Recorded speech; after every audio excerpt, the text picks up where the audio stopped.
السلام علیکم ملګرو یو شارټ ویډیو باندې راغلم او دا د یو ملګري ریکویسټ وای نو ان شاء الله ما خو دا لوز دا وعده کړې ده او تاسو بالکل زه تاسو لا یو اگزامپل هم درکولی شم. تاسو زما چینل ته راشئ او تاسو زما 18 ویډیوګانو نه مخکې چې کوم ویډیوګانې تاسو کتلی شئ نو هغه به تاسو ته د ولاګینګ په شکل کې راځي. هغه ما ولاګینګ کړی دی. زما شوق په خپله باندې د ولاګینګ سره د ټریول سره دی، خو لیکن ما چې کله پښتانه وروڼه ولیدل نو زیاتره پښتانه وروڼه نوي راغلي دي، هغوی ته بالکل یوټیوب باره کې څه نالج نشته.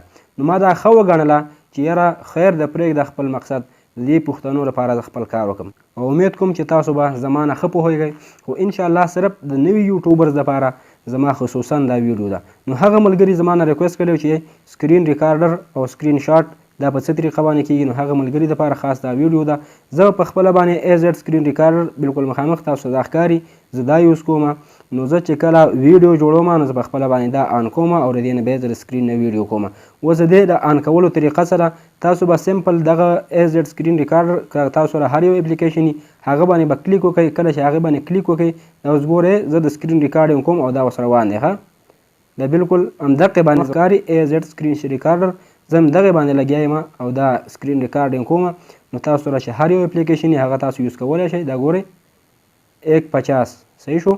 اوس که فرض که تاسو غواړئ چې یاره زه دا ویډیو بندول غواړم په دې ځای باندې، نو تاسو به بالکل دې باندې به کلیک وکئ او دې نشان باندې به تاسو کلیک وکئ، ستاسو ویډیو به بند شي. تاسو چېرته او که بیا چېرته تاسو غواړئ چې یاره دا ویډیو زه سټور کړم خپل ګیلرۍ کې، نو تاسو به دې نشان باندې کلیک وکئ، ستاسو ویډیو به هلته نوټ شي.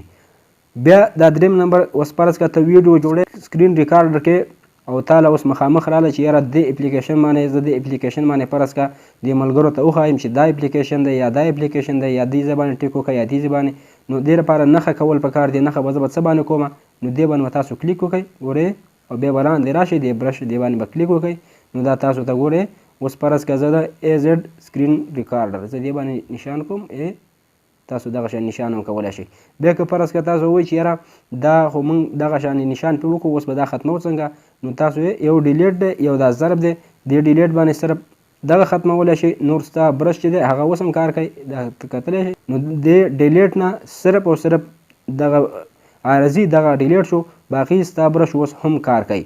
او که وایئ چې یاره برش مکمل ختم کړم، فرض که زه دا سکرین اړوم بل سایډ ته دا اوس نه اوړي، نو تاسو به دې ضرب باندې کلیک وکړئ. فرض که تاسو وایئ یاره زه د خپل سکرین نه تصویر وباسم سکرین شاټ اخلم، نو تاسو به دې کیمرې باندې دې باندې به کلیک وکئ. دا تاسو ته کیمره راله، تاسو مخامخ کتی شئ بالکل، تاسو به دې باندې سمپل داسې کلیک وکئ، ودرېدو ستاسو سکرین شاټ واخیستلی شو.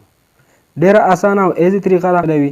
نو امید کوم چې تاسو ته به انشاءالله ډېره ښه لګېدلي وي دا ویډیو.